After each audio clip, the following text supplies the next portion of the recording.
All right, we'll go ahead and get started. Board of Health meeting, November 23rd, it is 6 p.m. In attendance, we have Pete, Jim, and Gary. Matt will probably be late.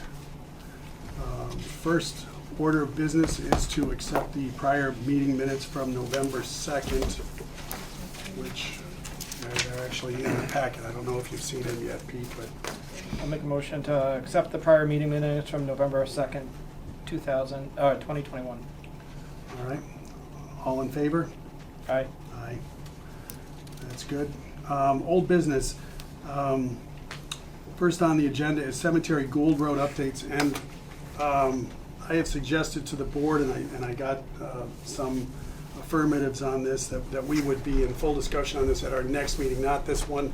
I thought it was appropriate to wait more than just a couple of days, or in this case, less than a week, so that we could digest some of the information and also give not only our board, but some of the other folks in the affected area time to gather some information and any additional questions. I do know that they have some questions, concerns, and suggestions that they would like the board to do going forward. So we'll address that at our next meeting in December or January, whenever the next meeting is.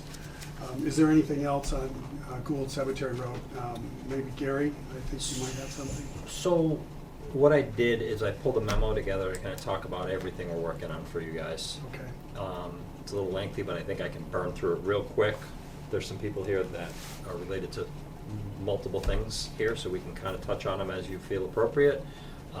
This is just for you guys. I just emailed this to Jim, but you guys can each have one of those. Jim, you got one.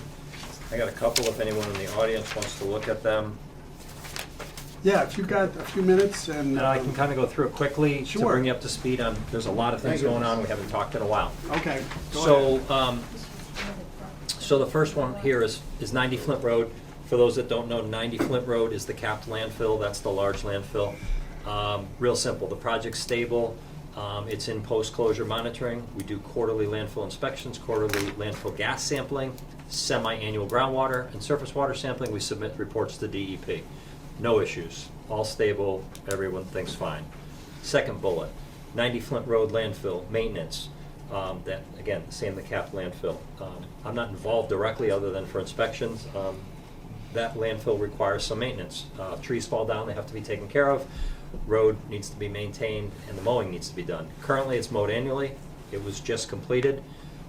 As we said earlier, the contractor, Bruce Burlingame, did a really nice job. It was very difficult. He communicated with me probably 20 times this summer in trying to get there with rain and dates and hard to get things done. And but he got it done and it's more than acceptable. I just walked it the other day. It's very good. I do have a recommendation for the board's consideration. You don't need to make a decision tonight, but historically that landfill was mowed twice a year, semi-annually. I made the recommendation that we go to annually, and the reason I made that recommendation is the semi-annual mowing was done early, i.e. right after the landfill was built. The grass hadn't stabilized itself, and some of the contractors that were mowing it were using pretty big equipment, and what was happening is that equipment was damaging some of the grass. There wasn't a good, strong structure, and that equipment was creating some problems on the water bars. Again, for those that don't know, that landfill is very steep. It's almost a one-to-one slope. And then there's these bars that catch the water and they curve back up and down. And the top of those bars, only about a foot wide, but they're very steep. And over the years, putting equipment on those has damaged that a little bit. There's a liner underneath the landfill. The liner needs to be maintained and it needs to have a 6-inch cap on it at all times. DEP has done some inspections. There are some areas that have had to be repaired. I've recommended those repairs. Contractors have done them. The mowing contractors have done some minor repairs over the years, $500, $800, no big deal. This year, DEP came to us and said, you need to fix some of these. They're pretty significant.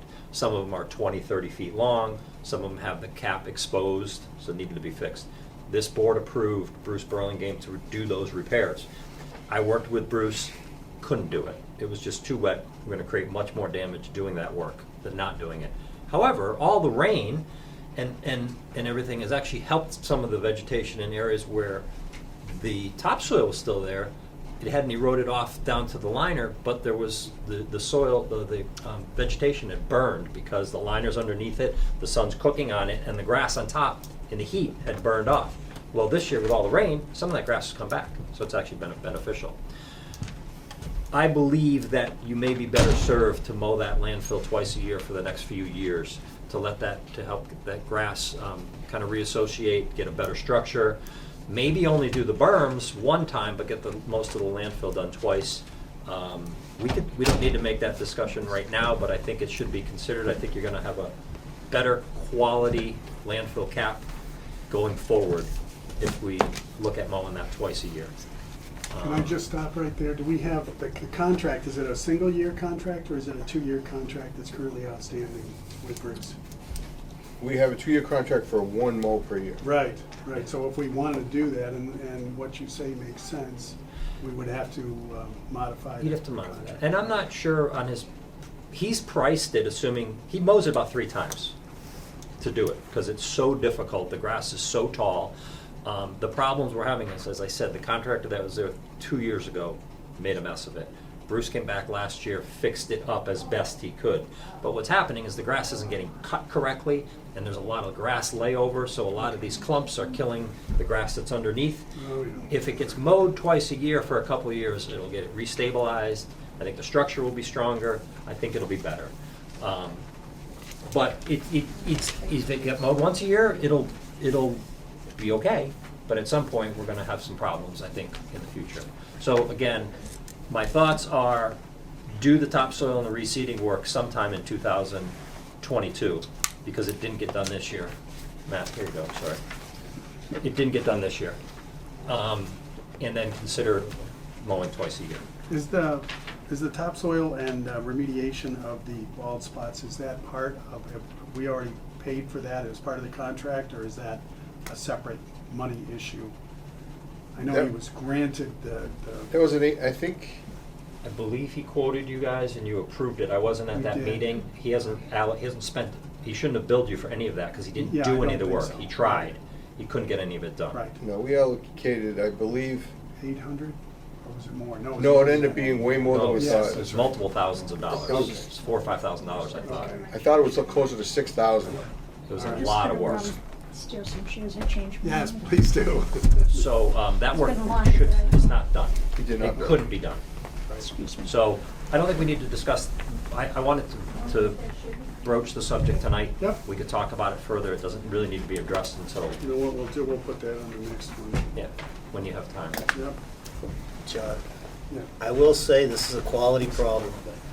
When we had this landfill, there was a time that liner was exposed, we couldn't get a contractor to cap it, and it was floating in the air, and we thought the wind was gonna get under that liner and send it to Southbridge, and that's no lie.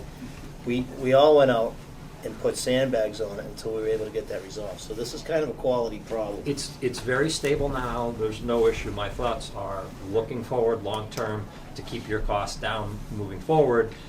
If we can get those scalped areas repaired, keep this thing mowed twice a year, 'cause by mowing it twice a year, the root structure's gonna be stronger. Everything's gonna be better, the cap's gonna be in better shape.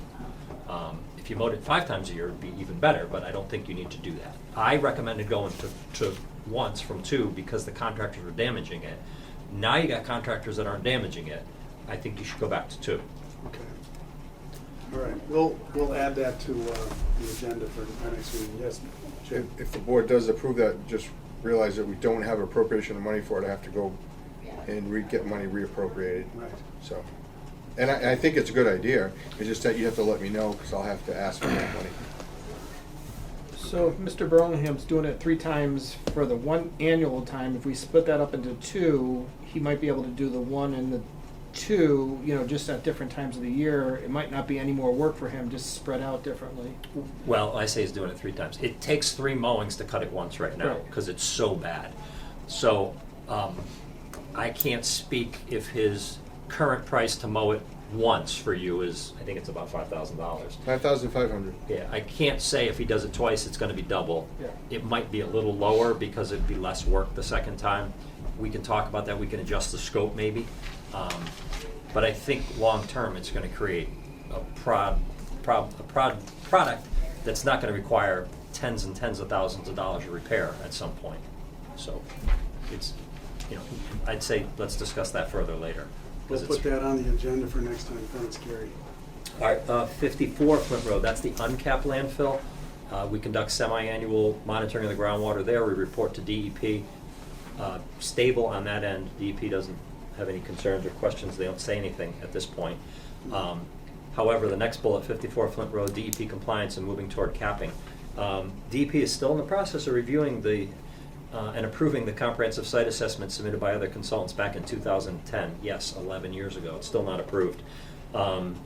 We had done some additional work in 17 and 18 and 19, submitted it to the state. They have everything they need. They're happy with it. They thought they actually issued the approval. Last we were out there with Greg Root from DEP, and then he looked back and said, no, they didn't issue it because it never got done. So soon that approval will come forth. As soon as that approval of that plan comes in, DEP will ask for what's called the comprehensive alternatives analysis, i.e. what are you going to do with the landfill, how are you going to cap it, what are you going to do? And then they're going to ask for a capping plan. So that is directly around the corner.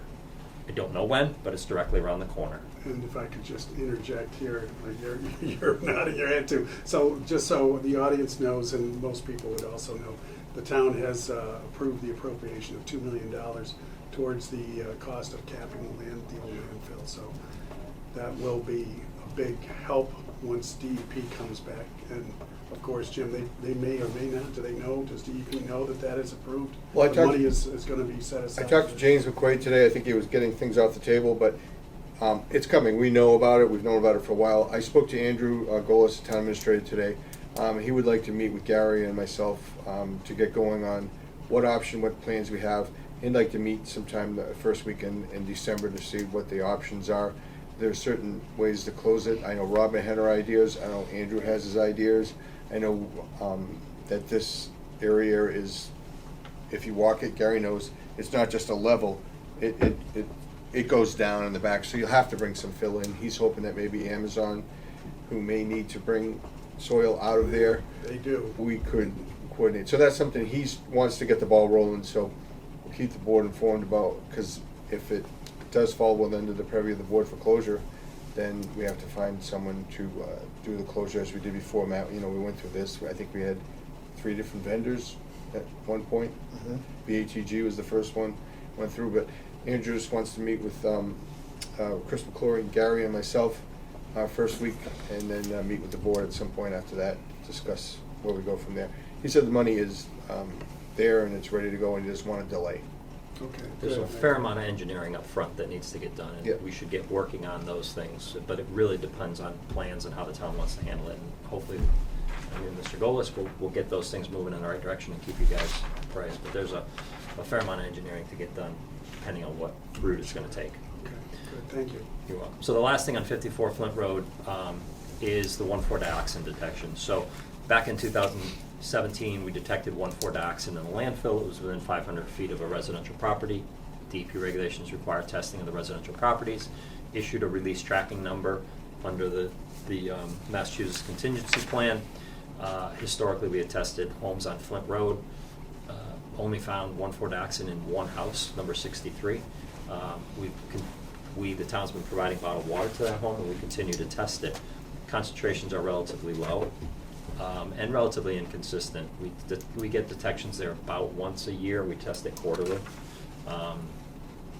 When the houses were built on Old Town Road, some of those houses were within 500 feet of 63 Flint Road, therefore requiring testing of those homes. So we started testing the homes on Old Town Road.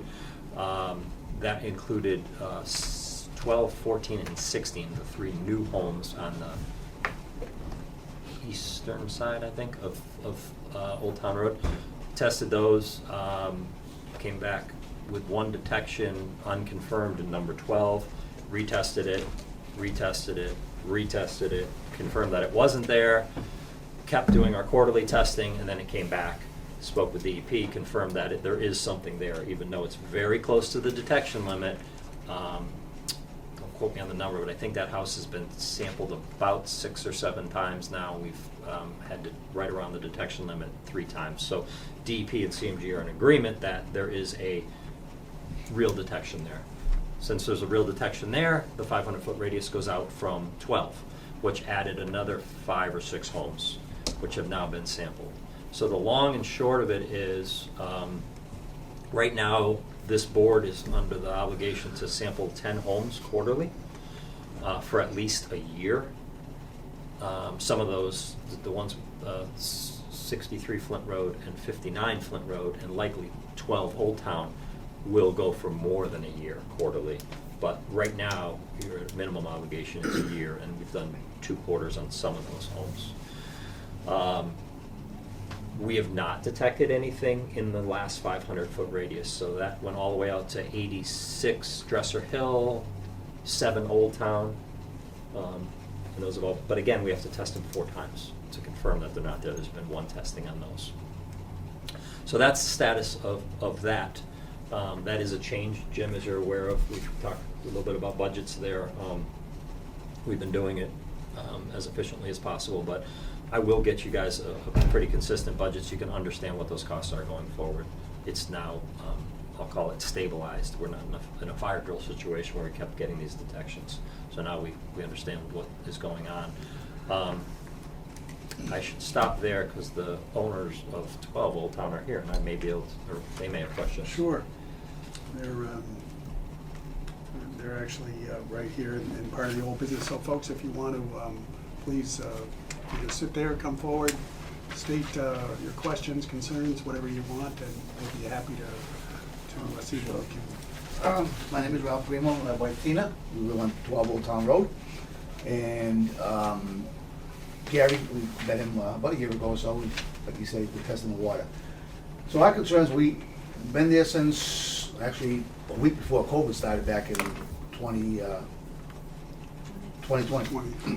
And we didn't know anything about it, obviously, and who would, but I guess our luck that when we fracked the well, we end up hitting one of the veins or whatever, and then probably end up, that's where the detection's probably coming from, somewhere there. But so now we were drinking it for approximately a year before we knew that there was some detection in there. So we like to know what we can do. I mean, we can borrow water from the town, which is good, but how long do we go about doing this, and is there any, I know the detection's really low and minimal, but is it taking showers with it and stuff? Now we gotta do all the water, we gotta use regular bottled water for everything, cooking and drinking and making ice, because we got a refrigerator with ice maker, but can't use that now. So I'd like to know what we can do to correct the system or whatever. I mean, Okay. And you're The not on a, situation. you're not a POET system for filtration currently, right? Because No. this is 1,4-dioxane related, right? So I can elaborate. I'll answer Yes, part of please it do. as best I can. So the drinking water standard for 1,4-dioxane is 0.3 parts per billion, micrograms per liter. The detections at your house are in the range of 0.154, 158. So about half of that standard. The lab can only detect it to 0.15. So I didn't come up with the risk standards. Toxicologists from DEP and EPA have come up with those risk standards of 0.3. You're at half of that, so you are below the drinking water standard. So toxicologically, there should be no adverse health effects drinking that water. That's what the toxicological data says.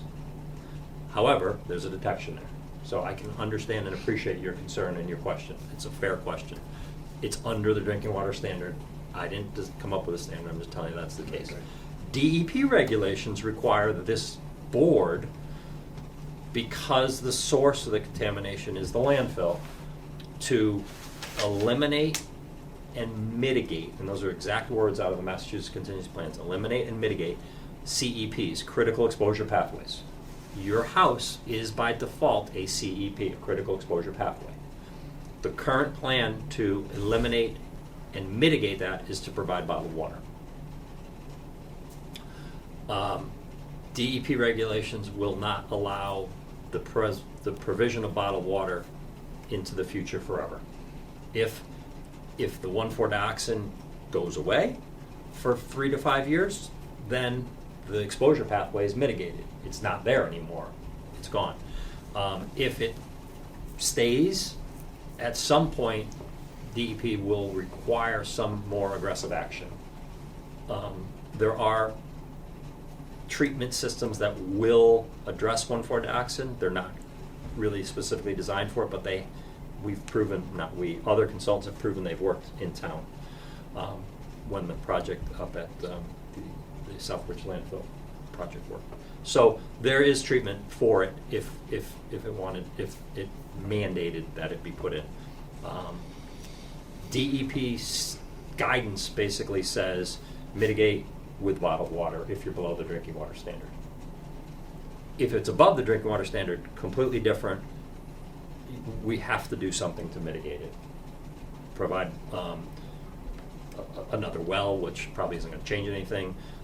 Provide public water, which is not currently available, or provide some sort of treatment. But we're not at that level at this point. So the quarterly testing will lead the mitigation plan.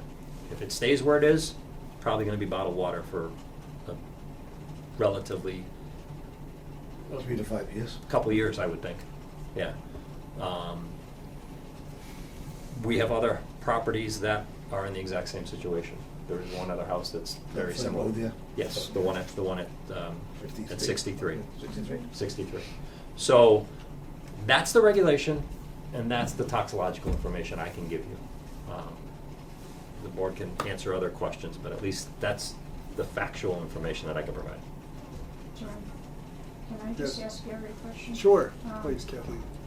Just to reassure myself, their testing limits are under the regulation on the day of that test. Could that have been fluctuating? Could that sometimes go over? It's, so we've tested it, it's fluctuating like crazy. And it's fluctuating right around 0.15. So I physically collected 4 jars to do the sample. 2 jars are the primary sample, 2 jars are a duplicate sample. The primary sample comes back at 0.154. The duplicate comes back at less than 0.150. So there's a fluctuation right there. The next time, both come back below 0.150. The next time, both come back below 0.150. The next time, 0.158. And the duplicate comes back below 0.15. So there is fluctuation, but that fluctuation is somewhere right around 0.15.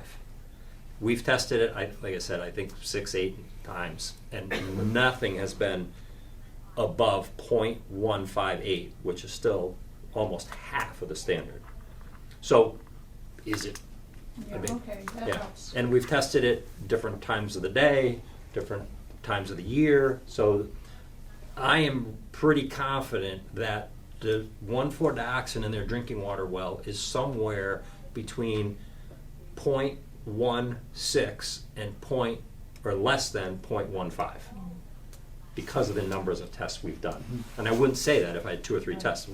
We literally we did a lot of testing to feel confident that that number's real.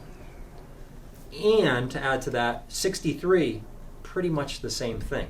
That has been tested quarterly since 16, and I think there's only like 3 or 4 detections because again, it's right at that. The lab can only see it this low. Now, it very well may be at 0.10 consistently, but the lab can't see it there. The lab can only see it to 0.15. So the technology is the best technology we have available. Matt, go ahead. So this board had a study done by a doctor, and they looked into the 1,4-dioxane, give us an education as a board to get an understanding. And one of the things, and I always talk about it because I remembered what they said, but it was talked about incidental consumption. And that means when you're brushing your teeth or maybe taking a shower, if you had a swimming pool filled with that water, is that unhealthy? Does that mean you can't fill your swimming pool with that water or things like that? And it came back saying, well, you'd be safe to do that because it's minimal risk, minimal exposure to a person. So as far as like bathing and things like that, I don't think there'd be any need to have a fear that you're doing something wrong or that you're, you know, getting yourself contaminated or anything like that. Like Gary says, it's very low level. Would I make coffee and drink out of it every day? Probably not. If you were, the state says it's safe to do so anyways, but I don't think I would do it knowing that there's something in there.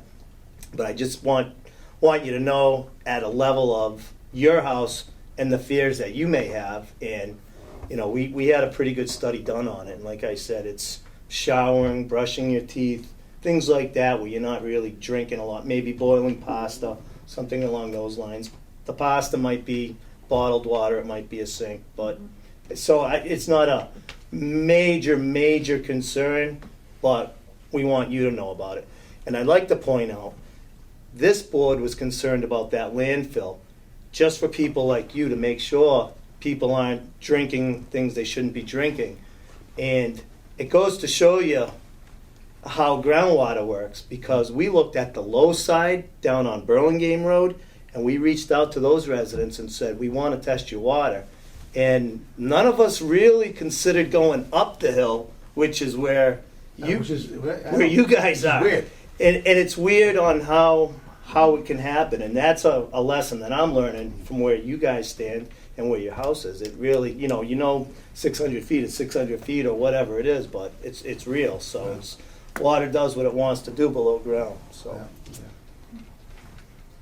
I just had we had a concern because I battled 2 bouts of cancer, so I didn't want anything to add to it again. You know what I'm saying? I'm lucky I'm here, but I've had it, so a little more concerning to me. You know. And not knowing long-term Right. effects of what that could be. Yes. In regards to the long-term effects and those things, and I think I might have provided this to you. If I didn't, I can. EPA, the federal government, has fact sheets on all of these contaminants, and they do a much better job than I do. You should read those, and then you should obviously speak with your doctor. Say, we have this in our well. It's at this level. Here's the fact sheet. Should I have other concerns? But those risk-based standards are based on, very conservative assumptions, and you can research all those assumptions if you want to. I don't really think you want to do that. You'd be bored to tears. But I can provide that, Mr. Yes, Chairman. go to that. ahead. We have all that information. Mr. Chairman, I can give you that information if the board wants it. Sure. And also the report that Matt is talking about for Dr. Mark Nascarella. He's the Mass Department of Public Health chief epidemiologist who did the study on the effects of a known carcinogen, which is 1,4-dioxane, and what the effects on the human body would be. We also had WPI do a study, which they have a video link on that I can send to you also. That'd be great. Thank you. And again, they did have some expenses. We've had some mix-up in their bottled water that they paid for, and with the permission from the board, I'd like to reimburse them for their machine and their water that they spent, because the water was not delivered and still has not been delivered. We've been providing it out of here, and I've had to buy it myself, and they spent their own money on a dispenser, and I think we should reimburse them. They shouldn't have had to pay for it. I agree. I agree. Good. So if you give me the bill, what you paid for it, I will make sure you get reimbursed. Thank you. Okay, Okay. thank you. Anything else from folks? No? So you'll be seeing more of Gary and Jim, I guess, as the. I've been on their porch a few times, Yeah, taking sure. pictures of water. Yeah. yeah, I believe you guys are on the schedule for December, everybody. I'll be reaching out to you by text. And I appreciate you coming and let us know, and Jim also keep All the calling work us. you guys have Yeah, done, really. yes. Really appreciate I'm- it. Thank you. I'm available if you ever have questions. I try to help as much as I can. Okay. Yes, that's it. Okay, great, thank you. Thank you. Thank Do you. you want to continue? Thank you very much. If you don't mind, yeah, we'll continue on. Gould and Cemetery Road. Have a great Thanksgiving. Thank you.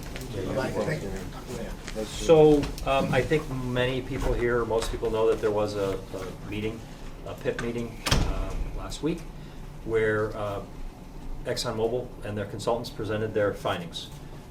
So basically, the long and short of it is ExxonMobil presented their findings, Mass DEP reviewed those and hired professionals to review them. and they agreed that 6 West service area is not the source of the MTBE groundwater contamination in the area of Goulden Cemetery Road. Based on that information, it appears that ExxonMobil will stop work in this area. That's what's been said publicly, and I believe that's probably what's going to happen, but it hasn't happened yet. And then I think the more critical things are currently / historically, there's 4 locations up in the Goulden Cemetery Road area that have MTBE detections in the range of 10 to 35 parts per billion. The drinking water standard's 70. So there's a few other homes that have some lower detections, but to kind of hit the high points, there's 4 properties, and I have a map that they produced that I can show you guys here as to where those detections are. Obviously, one of them's the Coptic Church, and then there's a couple other homes. And if anybody wants, I'll share that with you guys now. I think the next bullet is kind of the real crux to the question for this board, and I don't expect an answer. Goulden Cemetery Road, question for the board. Do you want to focus your effort on finding the source of the MTB contamination in the area, or do you want to focus on reducing the exposure of MTB impacts to the known locations? So those are 2 dramatically different discussions, and I can help you guys to scope out one or the other and give you costs and scenarios, and but it's a question for you guys as to what do you guys want to focus on, the town and the board. I can say that I reviewed the reports by ExxonMobil's consultants, and I generally agree with their conclusion. I'm not an expert in the compound-specific isotope analysis, but I certainly read it, I understood it, it makes sense, and then they use 7 other lines of evidence to support the position. So you put everything together, and it sounds like a pretty sound argument. So the obvious question is, where is the source? That was asked in the public meeting, and the folks from ExxonMobil pretty clearly said that wasn't our job. We didn't look for it. We don't know, but it's not 6 West. So again, I would generally concur with their position that the data suggests it's not from 6 West. However, you still have homes that it's the exact same discussion we just had 12 minutes ago. 1,4-dioxin at 0.15 when the standard is 0.3. This board, these residents have detections at, call it 30, and the standard is 70. So same discussion, it's below a drinking water standard, it's below a risk threshold. The toxicological data has been done. DEP has promulgated those standards, not me. So kind of the same scenario. I do have the maps here, you want to see them. You want to go ahead, let's get the map. I just wanted to add, it's below a risk threshold for this state and very close to perhaps other states. And I always bring that up. Massachusetts is 70, And other states are 35. or certainly less than 70. So if we're at 30, we're, you know, You guys can share. If you guys want these. And one of the challenges they brought up with trying to find the source is gaining access to all the properties and being able to get the samples from those properties as well. I'm sorry. Access to the properties in that area for sampling, For sampling drinking water or the? to find the contamination. Yeah, that's a whole discussion that, so, you know, I can elaborate. If this board said they wanted to find the source, what I would recommend is a pretty detailed analysis of the surrounding area. I've driven through there a few times, and I have a couple suspected sources just from driving by. But as was said in the public meeting, this could be a 5 to 10 gallon release. Which was interesting. I was on the call, and I remember hearing that, and I thought, wow. So I mean, how do I you have- go back and try to figure out? I have a 5 gallon what gas happened? can in my garage for Yeah. my lawnmower. Right. You know, the other thing that's to think about here is auto accidents are not, automobile accidents where there's a gasoline or diesel fuel release are exempt from notification under the MCP if they're from a vehicle. So a 10 gallon release is the reporting threshold. So if you spill 10 gallons on the ground, you need to report it to DEP. If there's an auto accident and it lost 25 gallons of gas, it's not a reportable condition. So, could have been an auto accident, could have been from somebody's poor handling on any one of these properties. There's just a lot of scenarios that Sure. Set of train tracks goes through there. Yeah. train tracks. There's a couple homes there, and people, contractors. There's garages I've seen around there. Not to say that that guy is any worse than the guy who's got his 5-gallon Right. thing for his Yeah. lawnmower. So it's a daunting task to try to find that Sure. source. Well, I'll give you a scenario. Back in September of 1987, when I moved to my first house, I had rented a U-Haul truck, and I believe it had a diesel tank on it. And when I parked, it was on a little bit of a slope. So I unloaded. What's that smell? And I came out, and there's stuff dripping out of the gas tank because it was. And I thought, oh my God! So I hopped in and obviously got it on a level surface. But I mean, something like that, and you look, and what did they say? Half a mile? This could be a half a mile. Yeah, I So- think it's, I've done a lot of these where we've had a known source. Actually, I did one in Charlton where a boat leaked, and we had concentrations of 600 or 700 parts per million right at the source, and then wells 100 feet, 200 feet away had nothing because it was just a very small leak. We were able to clean it up. Matt said it well. It's a bedrock aquifer. Where did it get in? Wee Laddie Pond is right there. Was there a surface spill that got into the pond and got down? It's a significant amount of work to try to find the source. Oh yeah, that was my first inclination. Yes, Jim. Speaking and expounding on what he just said, even Mark Baldy said that the DEP does not have the resources to continue the research to find the source. I think that we have contamination all over Charlton, and people have deed restrictions. There are literally hundreds of deed restrictions. Matt signed probably at least A lot of 100. And so, although we feel for the residents, and hopefully that ExxonMobil won't charge them for the ones that need the filtration, and they leave it in place and they continue, and that we don't need a deed restriction because it's below the drinking water standards for that. But certainly we hope that, I know we talked about the train tracks. We have more of a noise issue with the trains than we do a spill. They leave them idling there for a week at a time behind people's houses. But I just think that if we set the precedent that we're gonna start searching for the leak on Gould, there are a lot of other people in town that have put in filtration systems. They're gonna say, hey, I just spent $15,000 on a filtration, I got a deed restriction. How come you're not researching my situation, so. Right. Well, we will talk about this more at the next meeting. I suspect we'll have some folks from Gould Cemetery Road, but all good food for thought. And if there's any additional information, like I said, I was on the call. I heard it. I listened to what these experts said, and never heard of carbon 12 and carbon 13 before, but I got an earful about that, and so it was certainly well prepared, and an awful lot of time and effort went into what DEP did, and I applaud their efforts, and all of the experts that they utilized to come to that conclusion.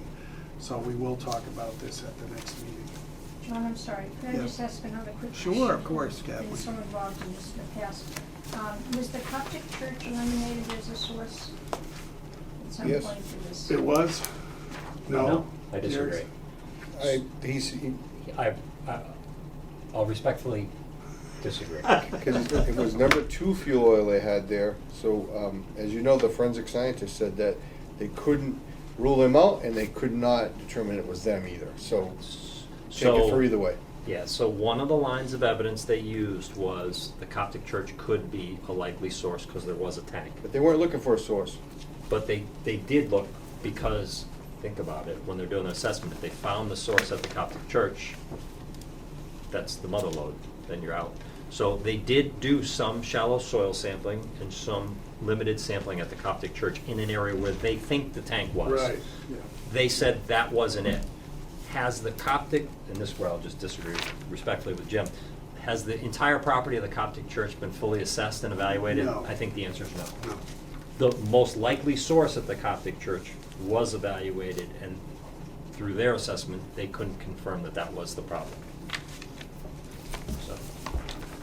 So, if you were gonna do an assessment, you have to look at the church. And this is It's a is big this, property. It's a huge piece of property. Huge piece of property.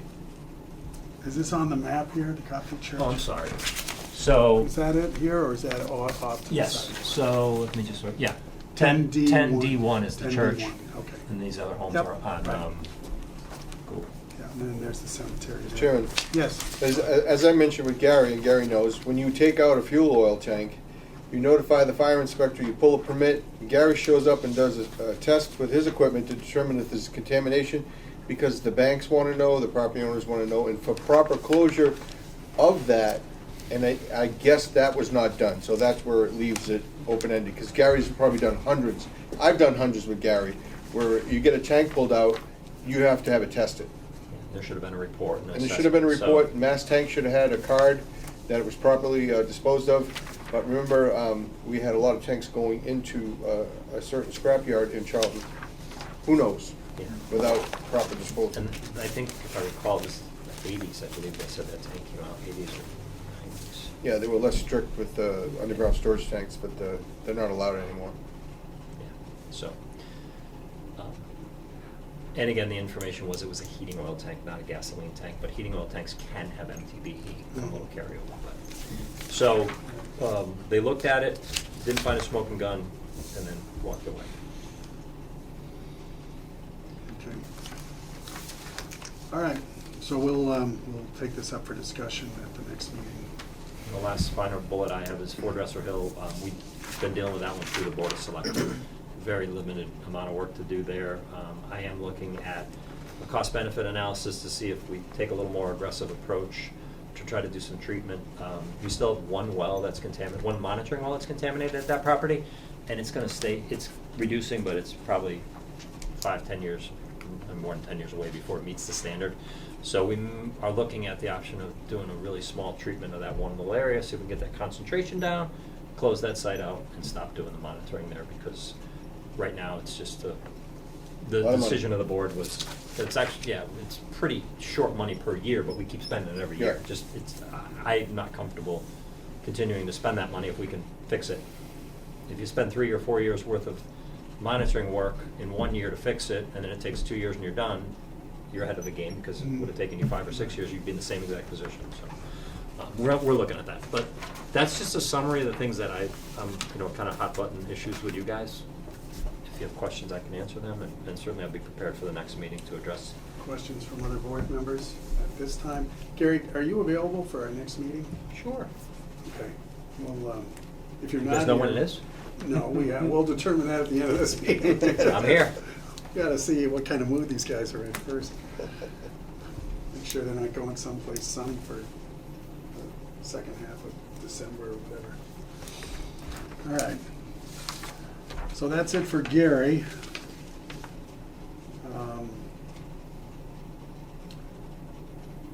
Landfill closure we discussed. Did we get through everything we needed to about the landfill closure? I think so.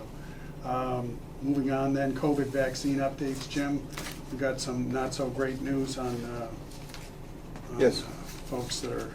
Through you, showing Mr. Chairman, we have some good news, we have some bad news. The good news is we did receive another additional $150,000 actually.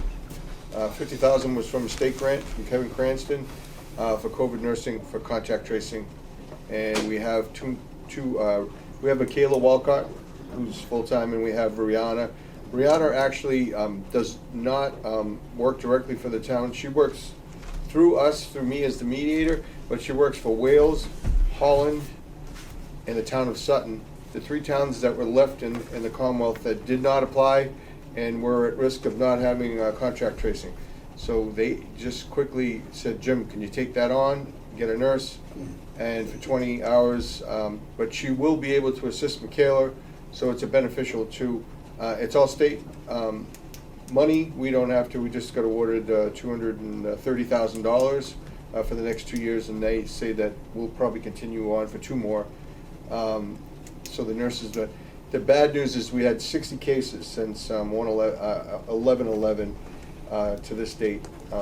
So I had to help Michaela today. We've had some people not willing to cooperate, and I suggest, and I know we're on camera, that if you get a call from the contract tracing nurse and she asks you, don't hang up on her and tell her that you don't have to listen, because it only, it's just, we're trying to protect public health and safety.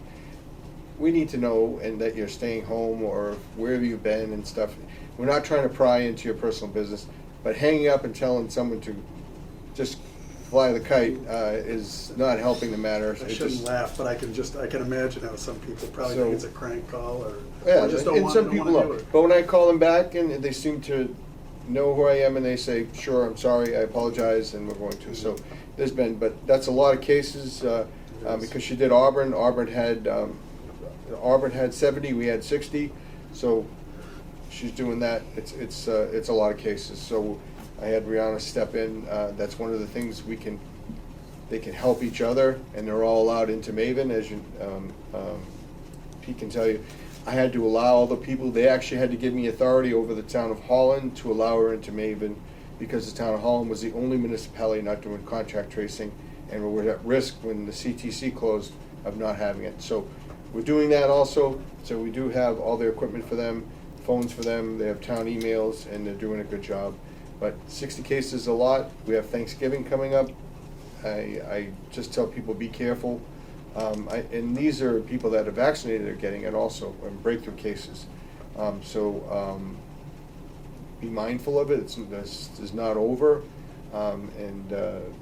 If we did put on the website through Andrew for a pediatric vaccine to see who was interested, because we can have the mobile unit and we have Harrington available still, and it's been up for a week. We had 16 responses, 3 for PD, that's it. Charlton is not willing to step forward to have, from what we have, and there may be other resources, but if you are interested, and tell the people, if you are interested in having your child from 5 to 12 vaccinated, please reach out to me, because we can help you. But to have a clinic for 3 only or 4 is really not something that, because Harrington can take them in, and we can make an appointment here for them in the office, or they can just get on the link that we have there. Boosters are coming up. If anyone's interested in a booster shot, we are offering through Harrington Clinic. CVS is doing boosters also. I got mine 15 days ago. Yep, so it's certainly, we're seeing people that are getting either very ill, but the hospitalization has slowed down. I think Memorial or St. Vincent only had 1 ICU bed that was taken up. I know, Pete, you may know more about numbers, but we had 6,800 cases in Massachusetts of COVID. Last week. Yep, 6,800. So, Yeah, the seven-day positivity rate definitely is Yep. not declining. It's back on the incline. Yep.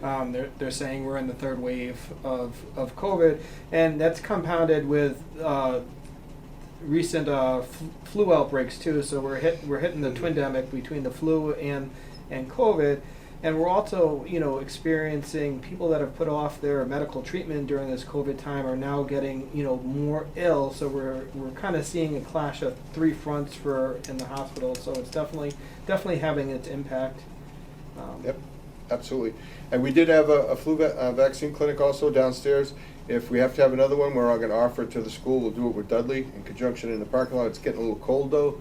But it seems like everyone has already, that wanted the flu vaccine has had it. But just to get that kind of response of only 16 people, there were more boosters in there for adults than there were, and those are the homebound, which we'll take care of.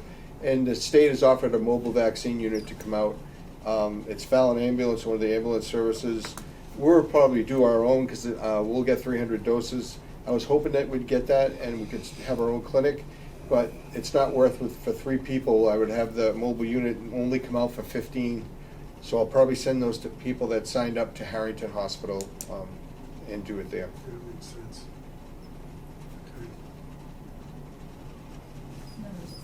Okay. So that, that is, the COVID, like Pete put it very well, we're on the third phase. People put off, like you said, put off their medical treatments and stuff. They're afraid, they're isolating, and now holidays are coming. We have, Thanksgiving coming up this week, which is, I can't believe it's this week. And then Christmas, New Year's, so we certainly are not over it. That's a lot of cases for Charlton, and it continues. The other day, I got online and looked, there were 27 that morning. There were none the night before, 27 the next day. And a lot of these are clusters or in the same A household. lot of them the same household, yes. Okay. Yep. So I hate to say it makes me feel a little better, but 19 That were makes sense. from one event. 19. I think you mentioned that to me. Yep. So, we ask everyone to stay vigilant. If you're not vaccinated, wear a mask. If you're not vaccinated, wear a mask. If you're in large groups, make sure that if you don't know if everyone's vaccinated, wear a mask. If you're not vaccinated, wear a mask, at least to protect the other people, and out of respect if you didn't get vaccinated, to wear a mask. And I wear a mask quite often in certain places when I go in to do inspections or whatever. I make sure I have a mask on. So I know this is our first in-person meeting in a while, and but a lot of town halls are back to mask. Okay. Anything else on COVID vaccine? No? All right, we'll move on to new business. Recycle Committee, you're up. Come forward if you want, whatever you feel comfortable with, folks. On a lighter note, On a lighter note, yeah. I'll be back. You guys can move forward. How's that? Right, stay right here. I'm gonna sit at the table. I don't wanna be in the camera.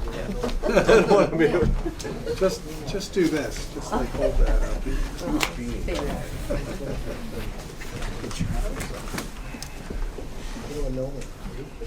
Okay, well, I'm the chairman. The first thing we wanted to mention was that we have talked to you in the past about the group called Keep Massachusetts Beautiful. And we actually had many Charlton residents join their litter cleanup crew, volunteer to join it, get implements to clean up litter, and it was a great program. But one thing that we thought we would do in the future, and it's come up now, is to become a chapter town under Keep Massachusetts Beautiful.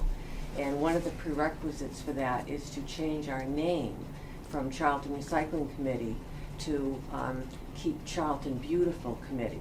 Because all the towns, and there are many of them in Massachusetts that have joined Keep Massachusetts Beautiful, they get a logo from the group, they get a web page from the group on their big site. But you do have to change your name. So with your okay, we'd like to change our name from Charlton Recycling Committee to Keep Charlton Beautiful Committee. Thoughts? I don't see any issue with that. No? But without, And the yeah. reason why you're coming to us is because you are technically under the auspices of this board, is that Right, correct? right. Okay. All right, that's what my recollection was. And there would be some benefit also. Yes, we get more to your- exposure, we get Facebook exposure. Mhm. Neil Ryan, who is the guiding force behind the Keep Massachusetts Beautiful, wonderful person, and he will give us any support that we need. And, we'll just try to build it up, get photos of people picking up litter in Spencer, put it on our page, and just do whatever we can to keep people in town keeping it clean and beautifying it. So we'll see how it goes. Yes, Pete. How many chapters are in Massachusetts already? Somewhere, I have their site here. I saw so many towns' names under it. I think there's gotta be 30 to 40. Worcester is one that didn't change its name, maybe because they're so big, but all the other towns are Keep, Westford Beautiful. They all have the name. So I just wanted to be sure that you approved of that and that the people wanted it. Yes, Jim. Mr. Chairman, are there any mandates with that by joining it? That you have Um, to do certain things and?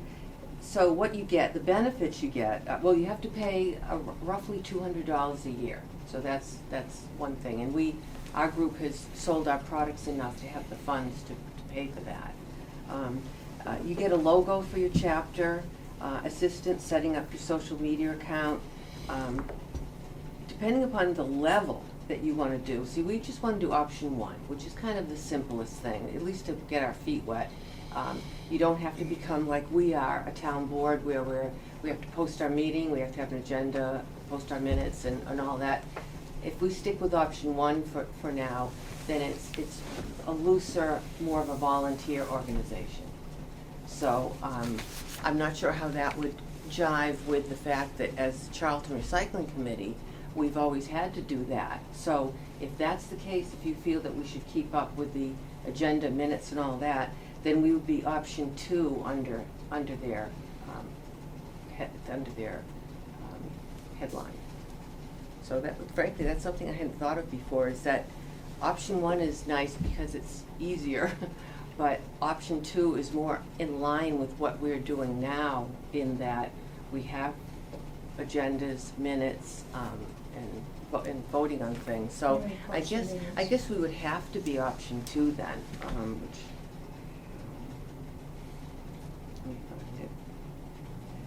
So, like I said, option one, the simplest way to get started. Chapters operating under this model are simply operating as a group of concerned citizens. But based on what we already are, option two is to form a committee of your town or city. Under this option, your group would operate as an official committee of your municipal government. This requires you to approach your select board or city council, make a case for establishing a new committee. I think you've already done that with your track record. So it does sound like we have to do option two, we can't do option one. In order to keep What we everything have, yeah. status quo, I would think, and still report to this board, I would think, so. Yes, so we'll just keep doing what we do now. We publish our agenda, our minutes. What's the cost for option two? It's between $200 and $300 a year, because it's based on the size of your community, and I think we fell right in between the 200 and 300, and I think they're gonna let us go with the 200, and we don't have to start it until January. So, and like I said, we have our own money, so we can pay for that without any problem. Other discussion, Matt?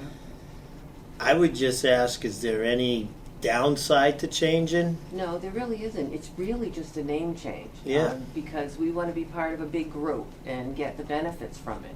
But there's really no downside.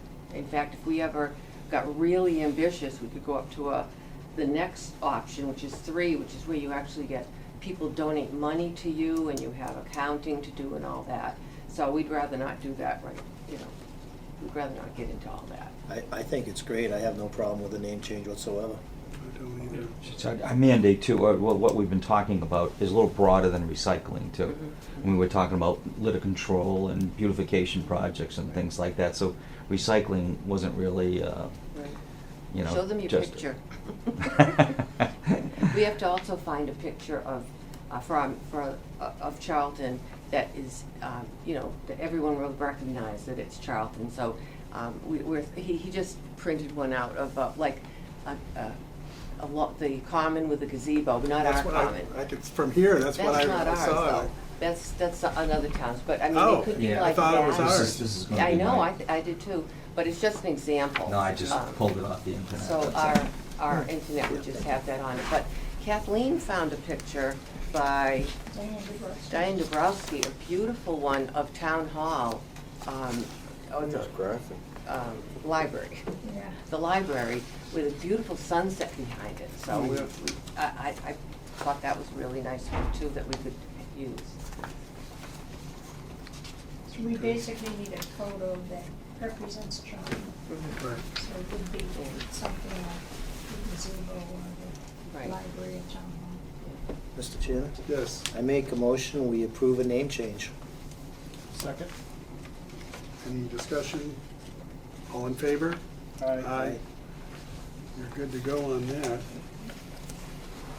And then, that's my piece of this. But, Yeah, my name is Joe Mahaney, and I'm here to talk about the little law that we're trying to get Charlton to adopt. Okay?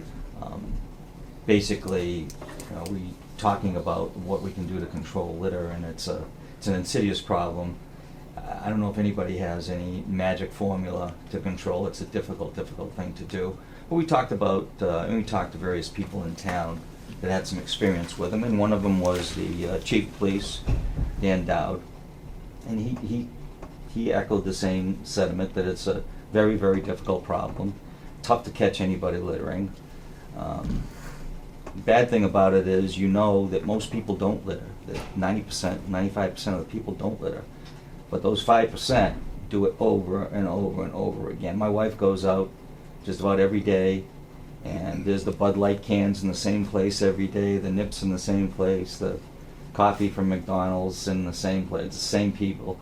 And if you can only catch those people, you would think that you'd be able to solve a lot of the problem. Well, in talking to, that's why I talked to the chief about it, and how do you go about doing that? And there's really no good way of doing it. We talked about cameras, but he pointed out that the cameras, to get that type of resolution of license plate number on a speeding car, are expensive. And then, where do you put them? You put them down on Ramshorn Road, and 1,000 cars go by there every day, and they're motion activated. So is somebody going to sit there in front of a camera and watch 1,000 cars go by, hoping that somebody's going to throw something out of the car?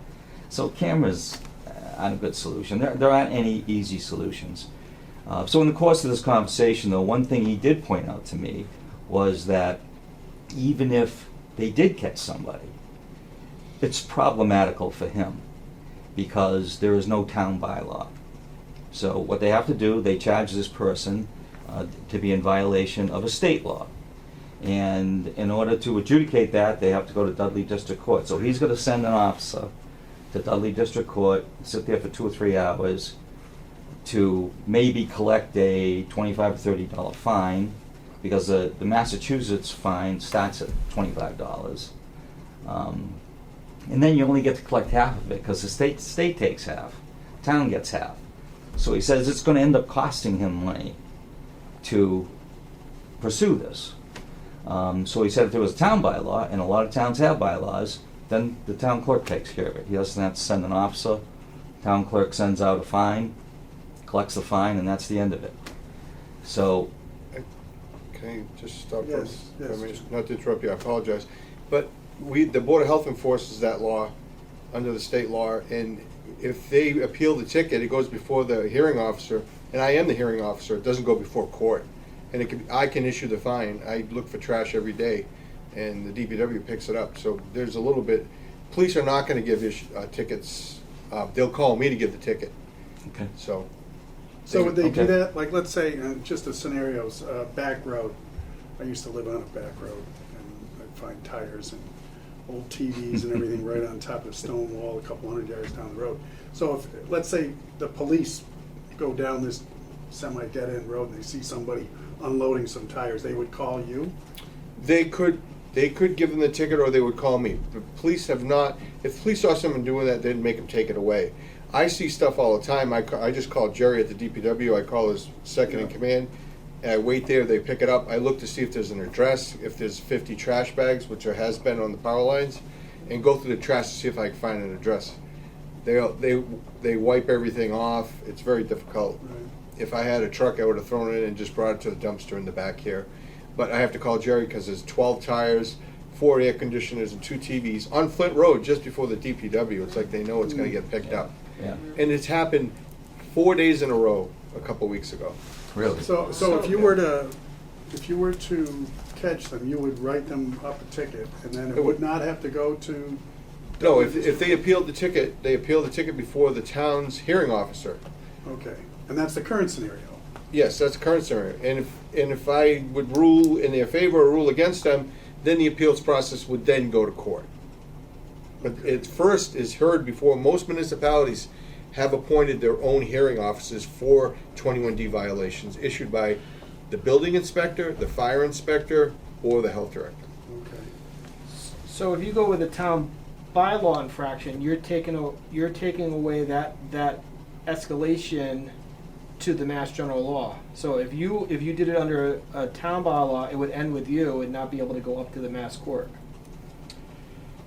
They could appeal it to the court, but it probably wouldn't be heard because we've done our due diligence.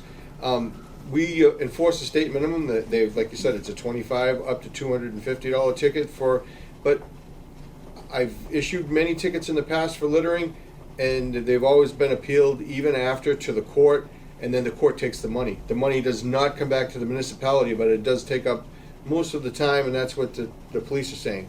He's going to send an officer on overtime to the courts for a $25 non-criminal disposition ticket. It doesn't, the fine is not, does not suit to them to do the enforcement, and that's the problem. But most of the time, we fill probably 6 dumpsters, I think Jerry said, every year, full of stuff on the sides of the road. They just did it, I just went and did an inspection, someone took construction debris, unloaded the truck on the road, and they complained. I went there and Jerry had to come with a front end loader to pick it up to get rid of it. Now, I heard most of the infractions were assessed retroactively, that there were some sort of identifying information that wasn't like in the moment, because I hear a lot of concerns about the nips and the beer bottles.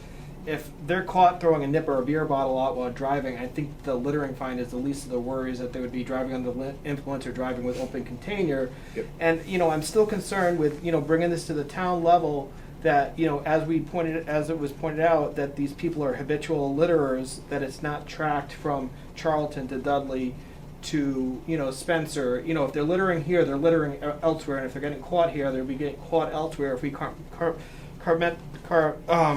contain that within Charlton, they're not going to get the subsequent, fines for being a habitual offender. I think the main reason that we're trying to do something about this is for signage, is to scare people. I don't think we are under any delusion that we're going to be catching people littering. It's an impossible thing to do. But if we have the ability to, if you go to the next page, to put a sign up, nice sign, let's go 3 pages here, I'm sorry. A big sign, 3 by 4 feet, at every entrance, every road that comes into Charlton. Get an applique, a decal to put on every trash can, at every convenience store and restaurant in Charlton that says it's a $500 fine. We get somebody's attention. It's a lot of money. It is a lot of money.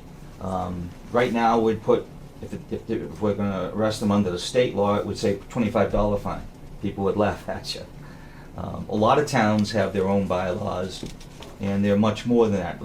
Massachusetts is probably the state with the lowest fine. There are some states out west that have $5,000 fines for littering.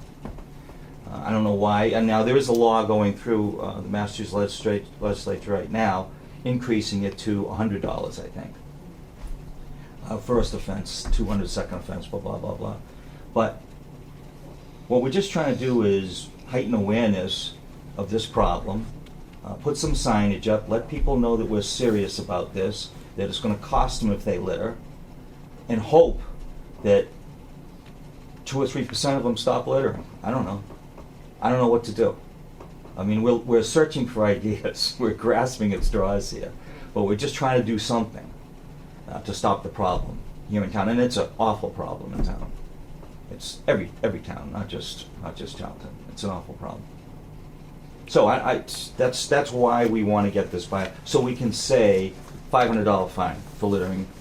And if it was up to me, I'd put $1,000 on there for littering in Charlton. That would get their attention.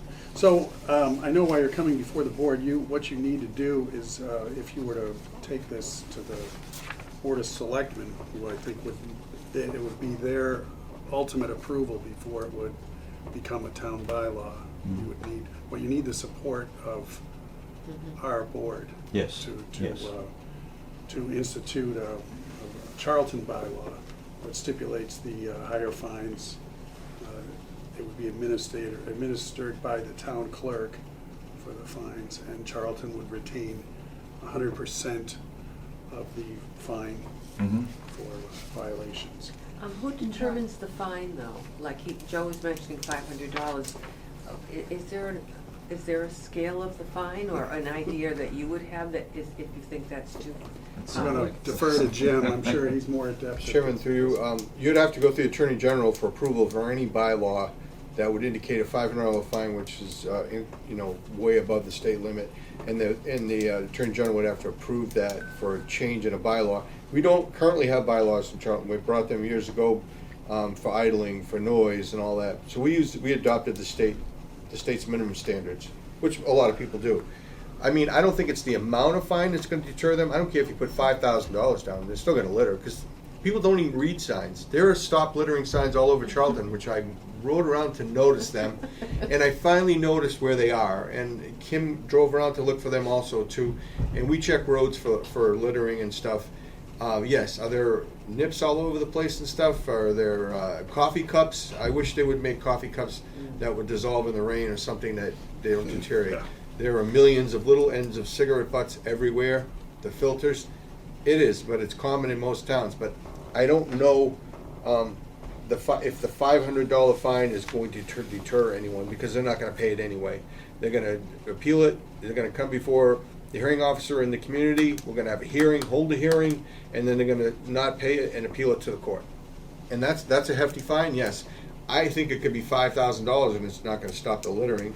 We need to find some other way to educate the community, keep it beautiful, like you guys are doing a great job, but I'm not sure, people don't read signs. We could put a sign on the front door closed, which we had for a year, and how many people pulled on that door and almost walked through it?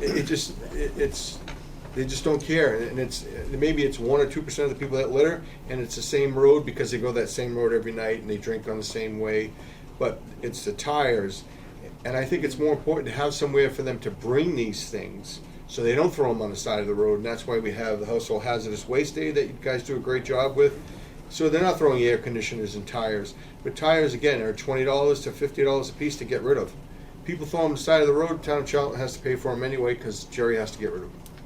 So is there a definitive way to say yes and have signs all over the place? To me, that's a distraction in itself for driving, that you're reading signs. So I don't know if that's the answer. The signs you have now are light, they're nice, but these demand signs would have to be at a stop sign or something, and not just arbitrarily while someone's driving, because you want someone to see them. They have to be stopped. That's just my opinion. And I deal with trash all the time. Jerry's sick of hearing from me, but he tells me to call his men directly and just go pick it up. So We really appreciate that you do that. it's a lot. I actually picked up an old TV and a tire, maybe Wednesday last week, and took it down to Jerry. Yep. Yeah. Call me or call, and I can have Jerry's guys. He's allowed me to call them directly, call the supervisor, because Jerry has Yeah, mellowed they do a out good job. and decided that he would give the authority away and just call them and tell them to go get it, and you have the right to do it. So I call them quite often. And it's because Jerry can't go on private land, though, that sometimes they can't pick it up. Because if it's right on the side of the road, that's town. The town is allowed to. Mm. Sometimes I find it way in the woods, off on the power lines or something. They're not allowed to go there. Mm. So. Yes, Matt, go ahead. I was the one that grabbed the toilet. Yep. That's right, Yeah, right, that's and that what was, was there for that a was while. at the corner of a development, right? I remember Hammond Hill and Stafford sat there for There's a no week, public toilets. 2 so- weeks, 3 weeks. There you go. Said, if I hear about this toilet one more time, so I get a better idea. Went and picked up the He toilet. Yeah. called me and said, I picked up the toilet. I said, you picked it up? He said, yep. Tired of looking at it. Well, everybody else was probably going by and laughing too hard to stop and get it. Charlton is so big, it's on the outskirts. It's, enters into Spencer, New Spencer Road, into Southbridge on certain roads, Gulfwood Road, the Denfield Road, which is too small, is a total mess. Yep. Someone has decided to throw out raw chicken pallets that I've tried to pick up and put in bags. It's just, it's and there's the same bylaw in Southbridge for littering, but people that travel that way go into Southbridge, and it's a very busy road now, Downfield Road. I wish they would open up, not just because I live on Gulford Road, but I wish they would open up where it's more straight shot. So, John, can I just say something? Yes, Kathleen? I pretty much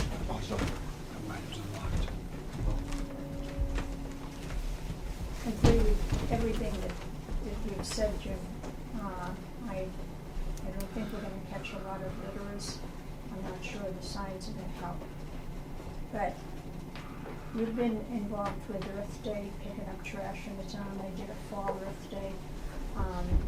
The townspeople, the feedback we're getting is townspeople are getting more and more and more involved and interested in cleaning up the town. And we've had people starting to move out from the city into Charlton. Those people expect things to be somewhat cleaner.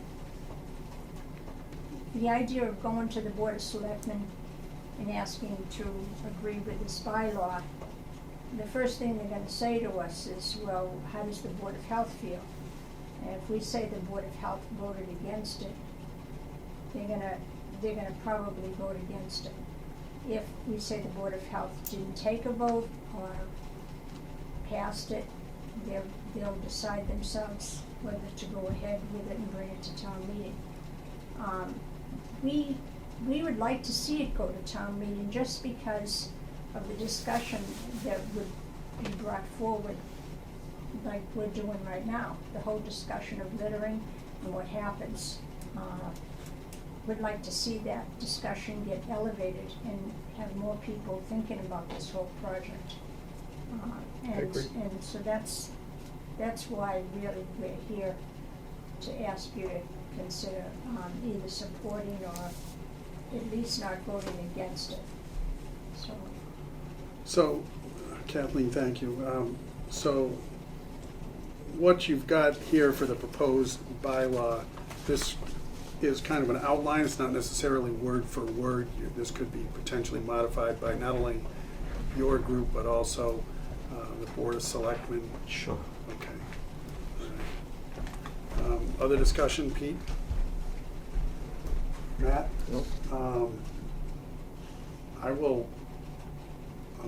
I'm gonna make a motion that we accept the approval of at least having the, can I call you Make Charlton Beautiful Committee again? Already, because that's your new name, right? Keep Charlton beautiful. Keep Charlton. I'll make a motion that we approve your proposed bylaw for going before the Board of Selectmen. I'll second the motion. Pete? Oh, I'm sorry. Discussion. Any discussion? Yeah, I think we've had adequate discussion. Okay. At least from my perspective. All right, so let's take a vote. All in favor? Aye. Opposed? All right. Aye. All right, I am sorry, you're voted against 2-1. But I do applaud your efforts Well, thanks for for considering everything that it, you've and, done, yeah. not just this, but Hazardous Waste Day. If I and could just take everything a else. minute of more of your time, there's Of another thing course. that I've done. Yes. And that is the traffic islands down on Route 20, Route 31, Route Oh, 20 yeah. intersection. You mean the ones with the weeds that are Yes, about chest high? yes. I called the District 3 DPW, asked them to clean it up. They said it was the town's responsibility. Okay. I went and I talked to Jerry Foskett. He said, no, it's a state route. It's the state's responsibility. I called the District 3 back again, and they said, oh, we must have misunderstood you. Yes, that is our responsibility. We'll put it on the list of things to do. But the point I wanted to make is, look at Oxford. You guys have been through the center of Oxford, you've been to Home Depot. You see what they've done in the center of Oxford with a lot of money. Yes. Okay? And then you look at our traffic islands down there, and it's just unbelievable that we let that happen. And hopefully the state will come in and clean it up. It's on the list. Jerry also said that he'd call a contact that he had at the state DPW to clean them up. But Where it's a disgrace. specifically? Where is it? 20 and 31. 20 and 31, the Yeah. traffic islands, anywhere along 20. I see. Around Richardson's Corner. Any of those traffic islands. They're weed infested, they got litter all through them. It doesn't say much about the town, Right. you Yeah. know? We could do a lot more than what we do. Look at Oxford. Have you been through Oxford? Oh, You've seen yeah. it? Okay. You see what they've done. Just some of these barrels with some flowers sticking out. Yeah. Also, it would help so people know, ooh, I'm supposed to stay to the right. How are they gonna plow now Main Street? I'm wondering how Oxford, I did go through, Oxford looks beautiful, but they got a grant for that. Yeah. I'm just wondering how they're gonna plow Main Street, those two. Yeah, they might remove them for the winter, I don't know. Yeah, I But, think they're gonna have yeah, to. there was a grant initially to buy some of the infrastructure, the potted plants and everything. Yep. But I think they funded it, it's a lot of money every year, it's almost a full-time person on DPW that maintains those. You gotta water everything. So they have to fund it every year to the tune of $200,000, it's not cheap. Hey, Mr. Chairman, I do agree with you on Route 20, because I made a call myself, because there's about 4 inches of cigarette butts there at that corner also, Right. that have just been sitting there and they just don't. But I do have a contact that I may have to call if I can, to see if I can get it cleaned up. More, yeah. Because they clean up the Mass Pikes, Yes. rest areas. I was gonna say what Jim just said. I mean, one of the biggest problems we have too is on the Mass Pike, both east and west. I mean, it got to the point where they have to come out in hazmat gear and suit up to go clean those places up after somebody was pretty, strict on the state saying, no, you need to come out and address this. I mean, and they finally did. Remember that? And it was hazmat, and you don't even want to know what was out there.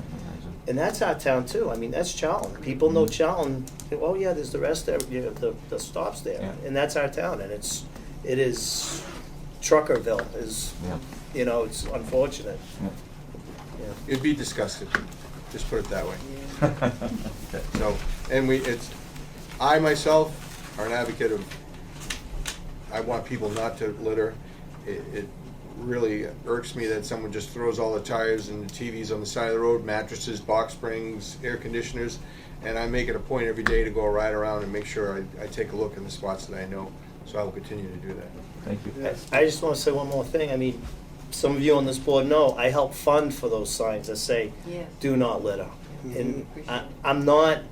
I'm not against the bylaw. I just don't see the process all the way through with it, and that's why you didn't get my vote. But I'm all for these signs.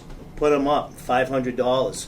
It's all about the Hollywood and about the, oh hey, maybe you will catch somebody. I'd throw those $500 signs up wherever, like he says, Can not while we, you're driving. Can we put up signs, see, whenever, the ones you've helped fund and the ones we've bought with our funds, never had anything like a punishment on them, a fine. Mhm. But are we able to do that? To buy signs that Well, if you look say at this something one. like that? Because we need to know that. I think you need permission from the highway superintendent, and depending on the road, might be a state road or. No, I think what you're saying, can we even say $500 fine? It's not the truth. Because it could be littering in itself by putting stickers up there that aren't approved. Yeah. Well, be I think ironic. if you went with the current state law, which says $25,000 to $5,000 fine, I would put that $25,000 to $5,000, or up to $5,000 fine. Okay. I mean, that would probably be for the third offense for somebody who's, dumping 18-wheeler of. Okay, so old we can then, we CRT can buy signs that I say would what think you just so. said. I mean, legally, right? Technically, I'm that's. not an attorney, but I don't know if we should be lying. We should be lying to the citizens, and we may find them, but it may be a deterrent. But like I said, people don't look at signs. They don't even look at stop signs. But I think We talked about putting up cameras, even though we knew they weren't going to work, but we just put one up because you never know. Yeah. And like you say, we're only trying to get 3 or 5% of the people. Hey, you see a sign, and hey, you know what? Mr. Jim, speaking of cameras, when I went to the Mass Pike, I said, well, how is all this littering happening with these cameras that you have up there everywhere? He said, they're fake. So even the cameras, which were fake, were supposed to be a deterrent. It didn't deter anybody. It's a disaster on the Mass Pike rest areas. So that's where we are. Maybe for Earth Day in the spring, we can get you gentlemen to help us in some manner, come up with something that uses your skills and your contacts and everything to do more for littering in the spring at Earth Day. Absolutely, anytime. I've talked to Kathleen about it in the past, and I do litter control every day. I'm glad. I think it comes down to the education Yes. with the schools. Yeah, It is. that's what I think, you know, Yes, and in that's order another thing we'll to have an effective focus on. change is you have to catch them young, and it has to be a cultural that it's not I good. agree. So you're probably having 2 to 3% of the people that are actually doing the littering. So, you know, how are we gonna target that minute population that are actually doing it? And if they're, like we're saying, if they're throwing beer cans and nips out, that's the minority of their problems is the littering part. It's the actual, you know, consuming Right. alcohol, driving under the influence is the bigger issue, the biggest safety issue. And they're littering for a different reason. Right. Yeah, Right. yeah, that's Get a caught. tough one to stop. Education Yeah. while they're young, and then you tell when your child says, "Don't litter, Dad," you can't throw that out the window or whatever. I think that's where the pressure comes from, Yeah, and I it's think that's where cultural. you start them while they're young to get to know that you want to keep things Absolutely. beautiful. You go over to Europe, you don't see it over in Europe. No, you don't. Like Oh, you see in the it here. western part of this country, you don't see it. No, Yeah. I agree. There are other areas. Charlton is definitely has its issues with trash. Singapore, I had a friend of mine who lived over there, and he said if they catch you throwing a cigarette butt on the street, it's like at least $500. Yeah. It's the same in Germany. I threw a piece of gum down once, and 3 people came around me and asked me to pick it up. And I'm sure you did. It's just, I did, for sure. Yeah, it's a consciousness raising that we have to, Yeah. we're trying to get to. Thank you for all your hard work. I appreciate it. Thank you, guys. Thank you. Thank you. Thank you for the name change. All right, next up is the NEDT options for hazardous waste services to Charlton. There was a letter from Martin Gaffney at NEDT. NEDT has a couple of different collection sites, one in Sutton and one in Westfield. I did tell this board previously, I went to the one in Westfield a couple of years ago when I did have some hazardous waste I needed to get rid of. And very clean. It was an old gas station that I mean, this place was beautiful. It's just absolutely spotless, not something you'd expect. The reason why I didn't go to the one in Sutton is because the hours are reduced to Tuesday and Thursday, 9 a.m. to 4 p.m. I didn't want to take time off from work. But Jim, you've been in contact with Mr. Gaffney, or is it Well, just it just, we do send people there because they can't always take stuff to the Oxford transfer station. So NEDT is a good avenue. They're highly recommended, and Gary will tell you, they work for the DEP also, doing site cleanups, other stuff to that. So they do accept all this stuff, but you have to look at their hours. So we do, and the girls have their schedule, and so if there's something you cannot bring, and it's off for household hazardous waste, and it's off time, we send them there. Yes, Matt. I do want to bring out, and I'm familiar with this company, and five star by my opinion, they're excellent. But they are a private company, so I think this board just ought to, I don't know if we should be recommending any private company. I know there's other facilities that do a similar product out there, and I think we just ought to tread lightly, know that they're available. Yes. But if we were ever to do any type of municipality arrangement, I know we'd have to go out to bid or a certain thing that way. So I'm like I say, I just think we ought to be careful on, just talking about this company in particular. To me, this was great, but I think it's a marketing flyer, Yeah. and it was it was a great awareness for us. But I really think that's what this was at this point, was a marketing flyer. Yeah, and the reason why I went out there was because I had stuff that I don't even think the Oxford transfer station No. would take. Yeah. This is liquid chemicals. I mean, certainly not poisonous or hazardous, but probably hazardous. But I mean, they took whatever I had, and I had Yes. This department doesn't make recommendations if you want a soil or septic install or whatever, because we don't want to look prejudiced. But we do know the importance of getting rid of hazardous. So we give NEDT, and there's one other one, I think, that the only one we could find. So we don't make recommendations because it looks like we're just giving them business through this department, like Right. Matt said. Yeah. And we try and stay away from that, but certainly if someone has something hazardous, they want to get rid of it, it's an Yeah. option. I would say, because I know of Clean Harbors, they have similar facilities. Gary, you could probably keep going and going and going on all the ones that you know of. There's only a couple that have that permit, that process, Yeah. and I have used the NEDT one. I've not used the Clean Harbors one, but yeah, I think you guys hit the nail on the head. You need, if a person calls and say, you know, grandfather just passed away, and we're going to clean the house out, and I went in the basement and I found these things that I don't know what they are. You can say, all right, here's a company that appears to be qualified, and here's another company that can handle these things for you, and you guys can say you've had first-hand experience. You can, so it's a good service. Again, I agree with Matt, a highly reputable company, but there are other ones out there. And I think if you went to DEP's website, I believe that transfer facility is listed there as an option. Okay. So- I have taken things there before, like air conditioners in an old, Yeah. big CRT TV. But, They take all of those things, but I think Matt's, they kind of hit the nail on the head that it's just an option, and your board, you know, when people call here, they're calling because they're trying to get information. Sure. So to say, here's one that's permitted, that's all you're doing. Right. Yeah. Yeah, Yeah. because the last thing we want to do is Dump it find in stuff the at the back. side of the road or That's flush what, down that's the what we're drain worried or about. whatever. And Right. if we're worried about Exactly. littering, and we don't give them any options whatsoever, and it's a hazardous material, we're gonna find all kinds of stuff. So in order to try and mitigate that, we have to give some kind of options. We felt that it's best that Yeah, I agree. we Yeah. did give them something, otherwise they were going to try and bring it to a transfer station, put it in their household trash, put it in a dumpster that goes to the landfills. So that's the reason why. It's one of those things where you have the right answer, but you can't talk about it because the politics behind it doesn't allow you to talk about it. Yeah. You know. Well, they are, you know, an approved, permitted DEP facility that can accept household waste. So, and that's all you're saying is there, because like you said, certain things probably are not accepted at the Oxford Right. facility. So that people need to know where to go with that. Right, yeah. Okay. Any other discussion? Pete, Matt, Jim? Do we have a hard date when we do lose the program that we currently have with the hazardous household date? And I think there's a year, end of next year. so, So clean out your shed for all the old supply. 'Cause I've still got some that, oh God, it's stuff that I don't even use, and it's still in my shed, and I keep trying to remember. I gotta take this the next hazardous waste. Yeah.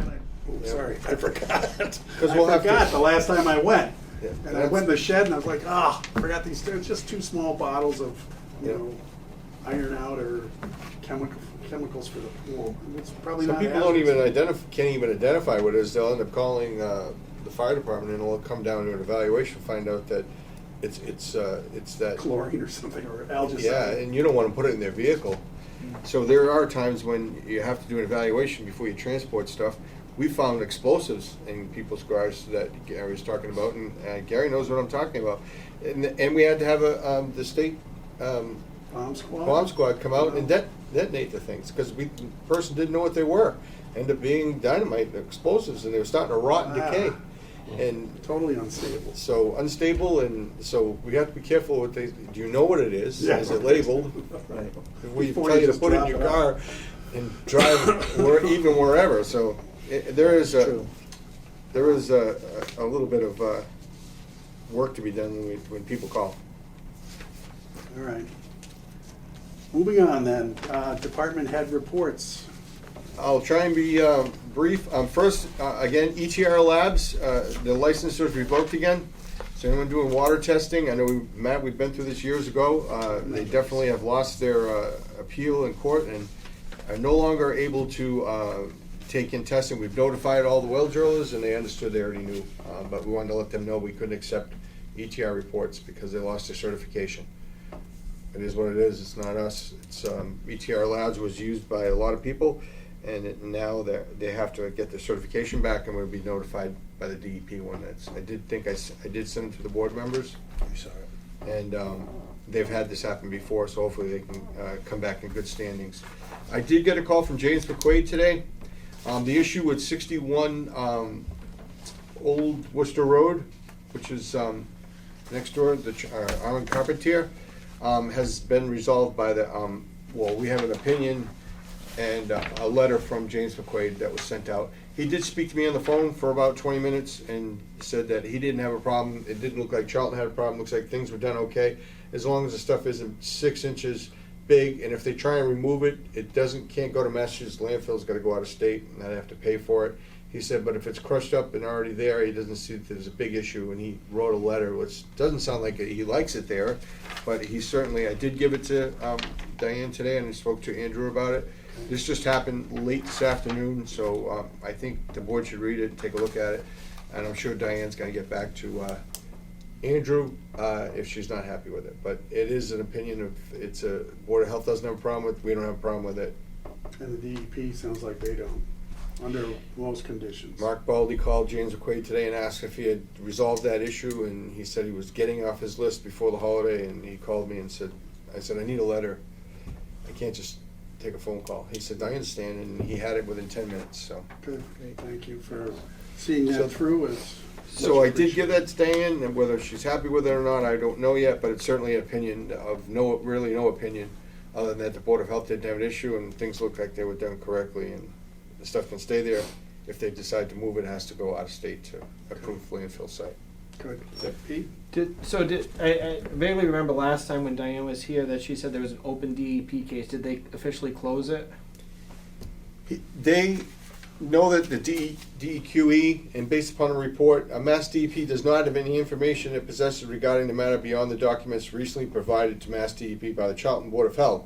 And see attached. Based on Mass DEP research, currently available records, we have no reason to believe that the Mass DEP required an additional attached site plan to a notation of prohibits the disturbance of the fill prior to the approval of the Charlton Board of Health. So there doesn't appear to be any DEP prohibiting a sale. No. Nope, not that, but what I can get from this letter, it does go on a little further, but my discussion with him is he doesn't see it as a big issue. It's been quite a years ago, they did have a company come out and do the borings, they ground it up. If they decided to remove that, it could not go to a landfill, like say we were gonna bring in approved fill for our landfill because they don't accept asphalt. Sounds like it's the size of it. The size, Matt, you're absolutely right. If it's more than 6 inches, it has to be small. That's little small particulates are fine.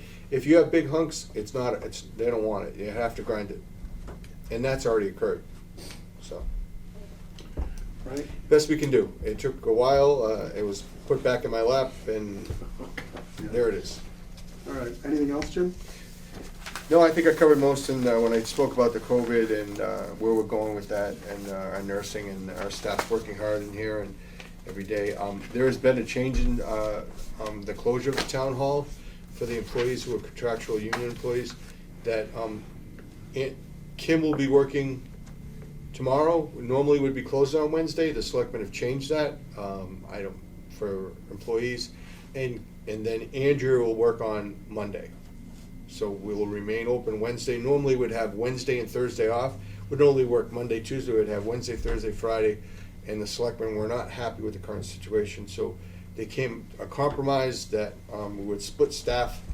Okay. Monday is really busy. I not necessarily approve of it. Where Wednesday, tomorrow, there'll be no one in here. We'll still have someone in Monday. I'll be in here with Andrea, and we'll both be slammed. People standing and waiting. So, yes, it does split the staff, but it also puts a lot of pressure on the person who's working the Monday. Where the person working Wednesday, it's going to be quiet day. I We're gonna volunteer comply.